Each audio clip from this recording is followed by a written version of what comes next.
श्री गोवर्धन नाथ की जय हो। श्री गोकुलनाथ जी विरचित श्री हरिराय जी महाप्रभु जी प्रणीत 252 वैष्णवन की वार्ता। अब वार्ता क्रमांक 6।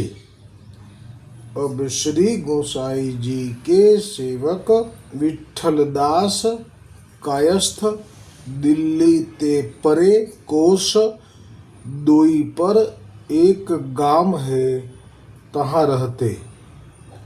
तिनकी वार्ता को भाव कहते हैं। श्री हरिरायजी भाव प्रकाश में विस्तारथी वर्णन करता कहे छे, ये तामस भक्त है।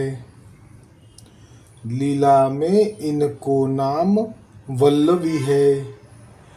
ये विशाखा जी ते प्रगटी है, ताते इनके भाव रूप है। विशाखा जी नु प्रागट्य ए स्वामीनी जी ने भुजामांथी विशाखाजी અને લલિતાજી ગર્ગ સંહિતામાં વર્ણન છે। અને સ્વામિનીજીની ભુજાથી વિશાખા અને લલિતાજીનું પ્રાગટ્ય છે એ સ્વામિનીજીની સેવામાં રહે છે, પરંતુ વિશાખા અને લલિતાજીથી જે પ્રાગટ્ય થાય છે એ બીજા જે સ્વામિની ચંદ્રાવલીજી છે એમની સેવામાં રહે છે। જેમ કે હમણે આગળ આવી ગયું સૂર્યદાસ દ્વિજ, મુરારીદાસ દ્વિજ બ્રાહ્મણ અને એમની કાનીથી એમની આરીથી આ જે થયા નારાયણદાસ કાયસ્થ દિવાન, એ બંને વિશાખાજીથી પ્રગટ્યા હતા। અને આ વલ્લભી જે છે એ પણ વિશાખાજીથી જ હવે પ્રગટ થયા છે, એમનો આ પ્રસંગ આવશે। જ્યારે અગાઉ જે બે પ્રસંગ આવી ગયા હતા, નાગજી ભટ્ટ અને કૃષ્ણ ભટ્ટ, ગોધરા અને ઇન્દોર ઉજ્જૈનવાળા, એ લલિતાજીથી પ્રગટ થયા હતા અને એમનું પણ ચંદ્રાવલીજીની સેવામાં મન હતું, કારણ કે આજ્ઞા એવી હતી લલિતાજીની, એટલે એ પણ ચંદ્રાવલીજીને સ્વરૂપને કારણે શ્રી ગુસાઈજીના સેવક થઈ અને એમણે લાભ લીધો। અને આ બંને પણ શ્રી ગુસાઈજીના સેવકથી એમનો લાભ લીધો। હવે આવશે વલ્લભી, એ પણ વિશાખાજીથી પ્રગટ થયેલા છે। સો वल्लभी में गूढ़ भाव को प्रकार बहुत है। ये नंदालय में गूढ़ रीति सो श्री ठाकुर जी से सदा मिलती है। सो या प्रकार सो को जाने नहीं। એટલે નંદાલયમાં જે ઠાકોરજી બિરાજતા એ વખતે જે કંઈ પણ ચંદ્રાવલીજીના વિશે જાણવું હોય કે જણાવવું હોય કે કંઈ ઠાકોરજી વિશે જણાવવું હોય ચંદ્રાવલીજીને, તો એમાં જે કહેવાય કે નંદાલયની અંદર એમનું સ્થાન હતું, એમને અધિકાર હતો। યશોદાજી બરજતા નહીં એમની ઉપર, અને આ ચતુરાઈપૂર્વક ગૂઢ રીતિથી ઠાકોરજીને કોઈને પણ સમજાય નહીં, જણાય નહીં, કોઈ જાણે નહીં, એવી રીતે ઠાકોરજીને મળી લેતા અને સંદેશાની આપલે કરી લેતા। सो या प्रकार ये नंदालय में गूढ़ रीति सो श्री ठाकुर जी ते सदा मिलती है। सो या प्रकार जो को जाने नहीं। सो एक समय प्रेमलता नंदालय में श्री ठाकुर जी को खिलावती होती। आज हमने गयो ने प्रसंग नारायणदास દીવાનનો, આ જ પ્રેમલતા જ્યારે લીલામાં ભૂતળ પર લીલા થઈ રહી હતી ત્યારે નંદાલયમાં શ્રી ઠાકોરજીને ખવડાવતી હતી, લેવડાવતી હતી કંઈક। તબ ઇન એટલે કે વલ્લભી છલ કરી શ્રી ઠાકોરજી કો અપની ગોદી મેં લીએ। હવે જ્યારે પ્રેમલતાના ખોળામાં છે અને એને લેવડાવી રહી છે કંઈ પણ મેવા પકવાન કે દહીં દૂધ માખણ, અને એ વખતે જ આ વલ્લભી આવી અને એણે છલ કર્યું અને શ્રી ઠાકોરજીને, છલ એટલે કુશળતાથી એવી કંઈક વાત કાઢી અને એમ કરતાં કરતાં ઠાકોરજીને પોતાના ખોળામાં પધરાવી દીધા. પાછે કોઈ એક કુંજ મેં જાય. હવે એને લઈને ઠાકોરજી નાના છે, અહીંયા નંદાલયમાં છે, આ બાળ લીલાનો પ્રસંગ છે, અને આ લઈને તરત જ કુંજમાં ચાલી ગઈ વલ્લવી અને શ્રી ઠાકોરજીને પ્રાર્થના કરવા લાગી, જો મહારાજ મો પર કૃપા કરી મેરો મનોરથ पूर्ण कीजिए. तब श्री ठाकुर जी हंसी के आज्ञा किए, जो ये बात प्रेमलता जानेगी तो श्री यशोदा जी सो कही के तो को नंदालय में आवन न देगी तो તું કહા કરેગી. એટલે જુઓ, ઠાકોરજી પણ જાણે છે કે યશોદાજીનું ઘરમાં વર્ચસ્વ એવું છે કે યશોદાજી જેને પર કૃપા રાખે એ જ અહીંયા આવી શકે, બાકી તો દર્શન કરીને તરત જ જવું પડે, ના જાય તો બરજે. ના કીધું પહેલાં મેં કે દારી રાડ તેરી નજર લગ જાયગી, ચાલ ભાગ, આ જ રીતે બરજે, ને પેલી ભાગવું જ પડે. પણ અહીંયા એવું નથી, અહીંયા તો કૃપા છે, પ્રેમલતા ઉપર છે, વલ્લવી ઉપર છે. અને કેમ કૃપા છે તે કે એ પણ એનું કારણ કે વિશાખાજીથી પ્રાગટ્ય છે, કોઈ અસાધારણ ગોપી નથી. જેમ ગઈકાલે દિવાનના 2 પ્રસંગ આવ્યા. એક હતો સુરતનો દિવાન, જે 153ની વાર્તાનું સ્મરણ કર્યું આપણે, જેમાં એને સુરતનો દિવાન એટલે એની પાસે પણ એ જ પ્રમાણે જે બધું જાઓ જલાલી જેવી નારાયણદાસ કાયસ્થ ફાસે, પરંતુ એને જે ભાવ હતો કે એણે કે વખત ગોવર્ધનનાથજીના દર્શન જ નહોતા કર્યા. એક વખત જે એણે નામ પામ્યો ગોસાઈજીથી, બસ એ નામ પામવા માત્રથી જ એનું અંગીકાર થઈ ગયેલો. પણ એ પછી ગુસાઈજીના પણ દર્શન નથી કર્યા ક્યારેય જીવનમાં, કે ગોવર્ધનનાથજીના તો કર્યા જ નથી એકે વખત. હવે એને એટલો એ લૌકિકમાં ડૂબેલો રહેતો, અને એ પ્રમાણે પાત્રતા પણ એવી એની, જેમ કે દિવાન તો બંને છે. નારાયણદાસ કાયસ્થનું દિવાનનું નામ કેટલું બધું, આજે પણ એનું સ્મરણ કરતાં શ્રી ગુસાઈજી સાથેના અનેક પ્રસંગોનું સ્મરણ થઈ જાય. જ્યારે આ સુરતના દિવાનનો તો કોઈ પ્રસંગ જ નથી. એટલે પાત્રતા પ્રમાણે છે, બાકી પદવી પ્રમાણે નથી માર્ગમાં. પદવી તો એની પણ દિવાનની છે, એની પાસે ધન કેટલું બધું. એણે તો દર્શન કરવાતા અને રસાલા સાથે નીકળ્યો અને એમ થયું કે લાય રસ્તામાં છું તો કરી લઉં, પરંતુ ભાગ્યમાં નહીં, અનુસાર હતો. અને 25,000 રૂપિયા ઠાકોરજીને ભેટ આપવાની લાલચ આપી. એટલે 25,000 એ જમાનામાં, એટલે અત્યારના તો 25 કરોડ રૂપિયા થાય. ધન તો હોવું એ કંઈ બહુ મોટી વાત નથી વૈષ્ણવો માટે, વૈષ્ણવો પાસે એ જમાનામાં. પણ નજીક કોણ હતા એની પર જ વાર્તા રચાય, બાકી બધી વાર્તાઓનું શું મહત્ત્વ.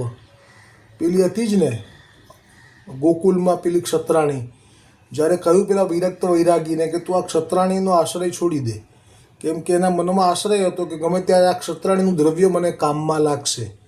અને એ વખતે જે ક્ષત્રાણીના આશ્રયને છોડાવવા માટે એક વખત સીધી આજ્ઞા કરી શ્રી ગુસાઈજીએ કે તું એનો આશ્રય છોડી દે. તો ગુસાઈજીને પણ સ્પષ્ટ સંભળાઈ દીધું. એવા એવા વૈષ્ણવ હતા એ જમાનામાં.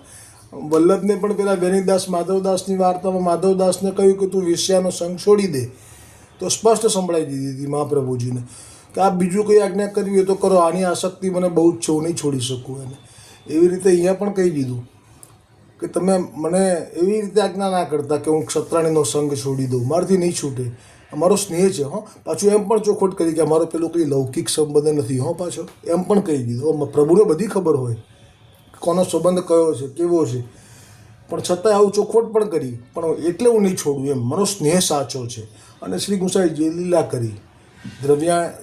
દ્રવ્ય પાત્ર હતી 5,000ની 100,000ની 5 થેલી, અમારે થોડોક ટાઈમ જરૂર છે એમ કરીને મંગાવી, જમીનમાં દાટી દીધી. હવે જે પ્રસંગ આવ્યો એ આ છે, જે મૂળ પ્રસંગ, કે દ્રવ્યપાત્ર તો બધા બહુ હતા, એ વખતે પણ હતા, આ પણ હતી. તો એણે તો દ્રવ્યપાત્ર હોવા છતાં એણે એમ કહી દીધું કે જો આ દ્રવ્ય હું તને આપું છું, હું ગુસાઈજીની સામે એને નહીં આપું, તું મારા ઘેરથી લઈ જા, અને પછી તારે મને પાછું આપી જવાનું, એ શરતે.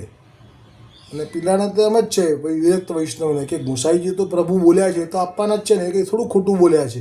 એમણે કીધું છે કે અને પ્રભુ તો ખોટું બોલે જ છે, અને આ તો પૂર્ણ પુરુષોત્તમ છે, આમને કોઈ વેદ પણ અસર ના કરે, વેદનું બંધન પણ નહીં. એટલે તો આ એક જ કલમ એવી રાખી છે પ્રભુ પાસે, પોતે આપે પ્રગટ કરેલી, કે એમને કોઈ ગુનો જ લાગુ ના પડે. અને એ કલમ છે સર્વ સામર્થ્ય યુક્ત, કર્તુમ અકર્તુમ અન્યથા કર્તુમ સર્વ સામર્થ્યયુક્ત, એટલે બોલેલું પાછું લઈ લે અને પાછું બોલે ખરા ને પાછું કરે ખરા ને નાય કરે, આ બધું આપણી પાસે રાઈટ રાખ્યા છે આપે. એટલે એવું જ કર્યું. એ વખતે ન આપ્યા, 5,000ની થેલી જે હતી પાછી ના આપી અને કીધું કે હવે તો એવી બીજી ઊંધી જ વાત કરી, સાવ જૂઠી વાત, કે હવે તમે ગુજરાત જઈશું જ્યારે વૈષ્ણવોથી સેવા આવશે, ભેટ આવશે, એ પછી અમારો ખર્ચો અમે કાઢીશું મંદિરનો, બાત કરતાં જે કંઈ વધશે સમજીને આપીશું. ગુસાઈજીના આ શબ્દો સાંભળીને પેલો વિરક્ત વૈષ્ણવ તો મોઢું કાળું પડી ગયું અને એ તો પછી મોંએ બતાવવા ના જાય ક્ષત્રાણીને. તો ક્ષત્રાણીએ 2 ભાડુતી ગુંડા રાખ્યા અને એની પાછળ લગાડ્યા. ગુસાઈજીના સેવકની પાછળ પણ ગુંડા લગાડી શકે એવા દ્રવ્યપાત્ર વૈષ્ણવોની માનસિકતા એ વખતે હતી. તો અત્યારે હોય એમાં કંઈ નવીની વાત નથી. એટલે અહીંયા જે ભાવ છે ને એમાં આપણે જે પ્રસંગ ચાલ્યો, મૂળ વાત આ હતી કે અહીંયા જે ઠાકોરજીના હૃદયમાં બધાય માટે સરખો પ્રેમ છે. કેમ કે આ બધાનું પ્રાગટ્ય તો સ્વામિનીજીથી થયું છે, પછી વિશાખાજીથી થયું છે, પછી લલિતાજીથી થયું છે. એટલે પ્રેમ બધાને માટે છે. પણ જે એક વખત લીલામાં શરૂઆત થાય કોઈ પણ લીલા કરવાની, તો પછી પ્રોટોકોલ પણ આવે. તો યશોદાજીનો પ્રોટોકોલ ઠાકોરજીએ સામેથી સમજાવ્યો કે જો પ્રેમ લતા જાનેગી તો યશોદાજી સો કહી કે તો કો નંદાલય में आवन न देगी तो तू कहा करेगी, ताते मोको बेगी नंदालय में ले चली. આ એટલે પેલો પ્રસંગ જો થોડો અધૂરો રહ્યો મને ક્ષમા કરજો. આ તો નારાયણદાસ દિવાન જે છે એ પણ દિવાન છે, પેલો સુરતવાળો પણ છે એ પણ દિવાન છે, પણ બંને વચ્ચે ભેદ આટલો છે કે જે સેવા કરે છે અને ઠાકોરજીની કે વલ્લભ કુલની, તો એના પ્રત્યે ઠાકોરજીને વલ્લભને સ્વાભાવિક જ પ્રેમ રહે છે. પણ જે સેવા નથી કરતા ને છતાંય વૈષ્ણવ તો છે એટલે એમનો લીલામાં તો અંગીકાર થાય છે, પણ ભૂતલમાં એમનું બહુ મહત્ત્વ નથી, એ લૌકિક જેવા જ દેખાય છે. જેવી રીતે આ હતી ક્ષત્રાણી, તેણે જીવનભર આ જ કર્યું, દ્રવ્ય પોતાનું જ માની રાખ્યું, કોઈ દિવસ મનોરથ ના કર્યો કે કોઈ વિનિયોગ ના કર્યો. અને એટલા માટે જ આજના જે આજે આવતીકાલે જે આવશે ભક્તિ વિનિયોગો ભક્તિયોગો પ્રતિબંધ એમ કરીને જે નામ છે, 6ઠ્ઠો શ્લોક છે, એમાં તો શ્રી ગોકુલનાથજી આજ્ઞા કરશે કે જેને પુષ્ટિ ભક્ત થવું છે ને અનુભવ લેવો છે એણે બ્રહ્મસંબંધ તો લેવો જ પડે. અને નામ લે તો ના ચાલે એકલું. પણ સામે એવા પણ પ્રસંગો છે, જેમ કે આ હતો પેલો ક્ષત્રિય કે જે સુરતનો દિવાન હતો, એને ખાલી નામ જ મળેલું છે તો પણ લીલામાં પહોંચી ગયો. એટલે નામ હોય એ પણ લીલામાં પહોંચી શકે છે. એવા અનેક પ્રસંગો આવ્યા, જેમ કે પેલો વજીરની દીકરી, શાહુકારનો દીકરો અને પેલો જે મિત્ર હતો, એ 3 જણા હતા. એ તો પેલા વૈષ્ણવના ઘરના બાળકો હતા અને એમણે તો ખાલી નામ જ પામ્યું હતું, તો પણ એમને રસ વાર્તામાં મગન થતા એવો પ્રસંગ આવ્યો. એટલે નામ પામેલા જીવો પણ અધિકારી હતા, એવા ઘણા હતા. બધાને બ્રહ્મસંબંધ થયો નથી, પણ બ્રહ્મસંબંધ વગર ભૂતલ ઉપર પુષ્ટિ રસનો અનુભવ ના થાય, અધરામૃત ના જ મળે, એવું શ્રી ગોકુલનાથજીનું કહેવું છે. એ પ્રસંગ આવતીકાલે આવશે. તાતે મોકો બેગી નંદાલય में ले चली, तब वल्लभी ने और हूँ विनंती कीनी, जो महाराज यह समो मुकिरी वेको नाही है.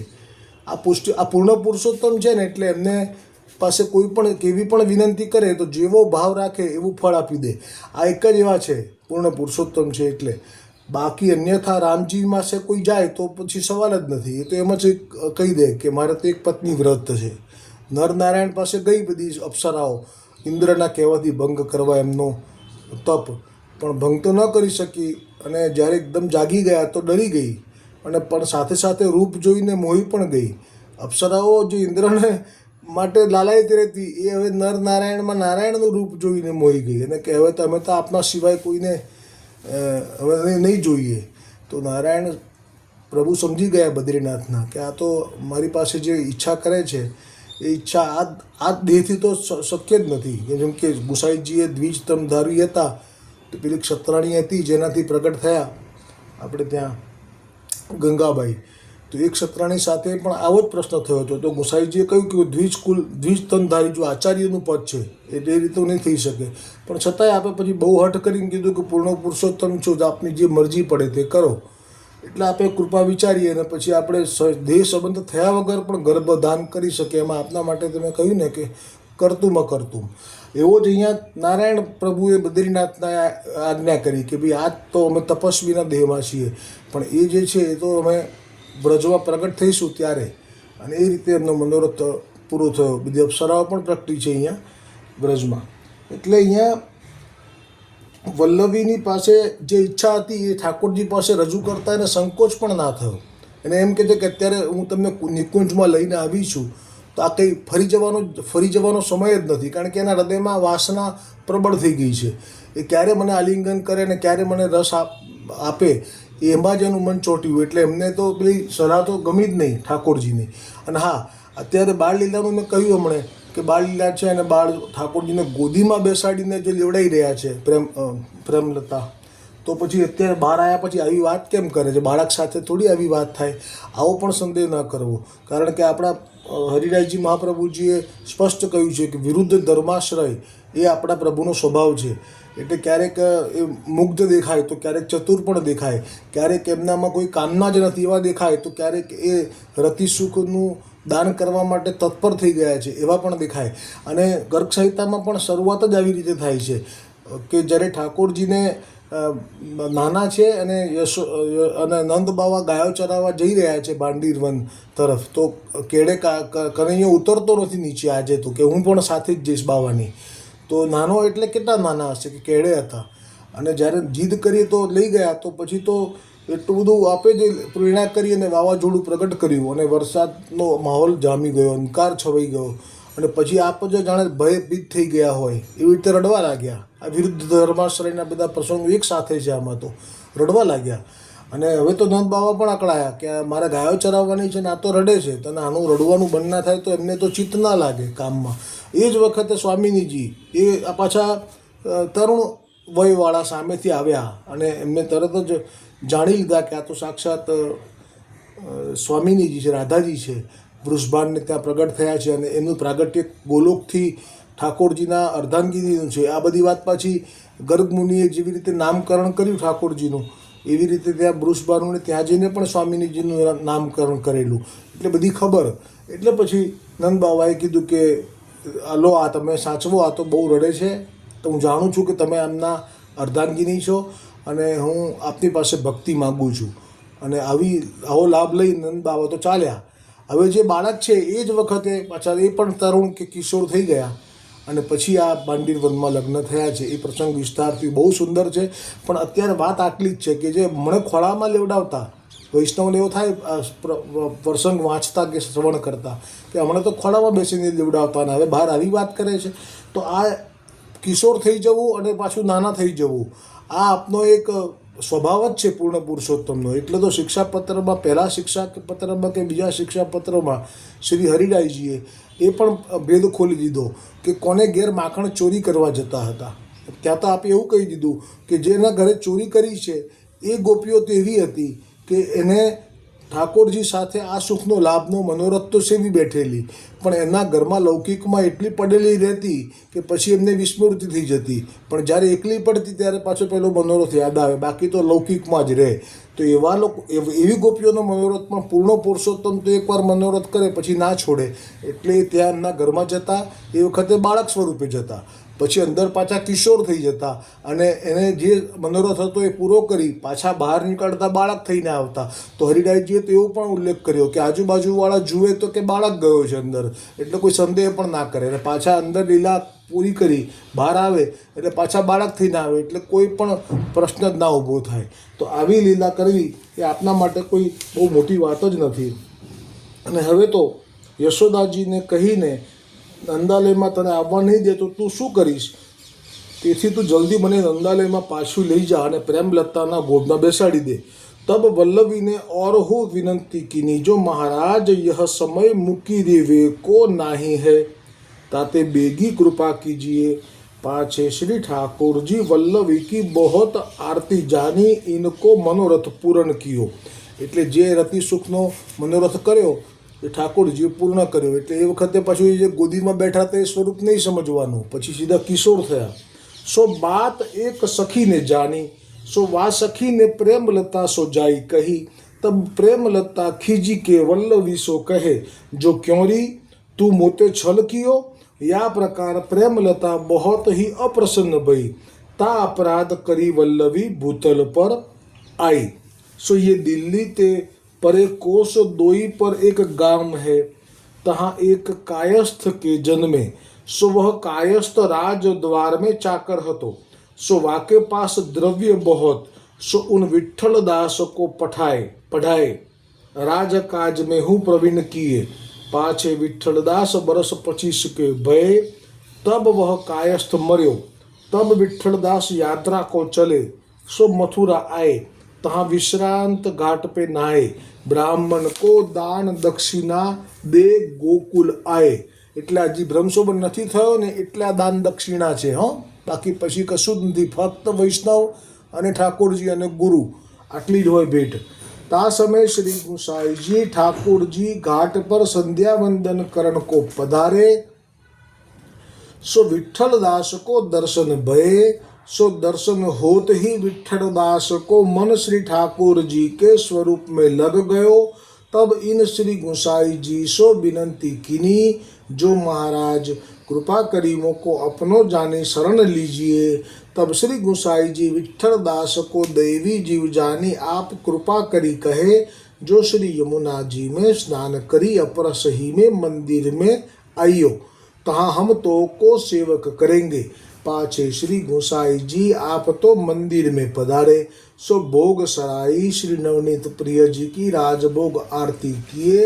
इतने में विठ्ठल दास स्नान करी अपरस ही में मंदिर में आए।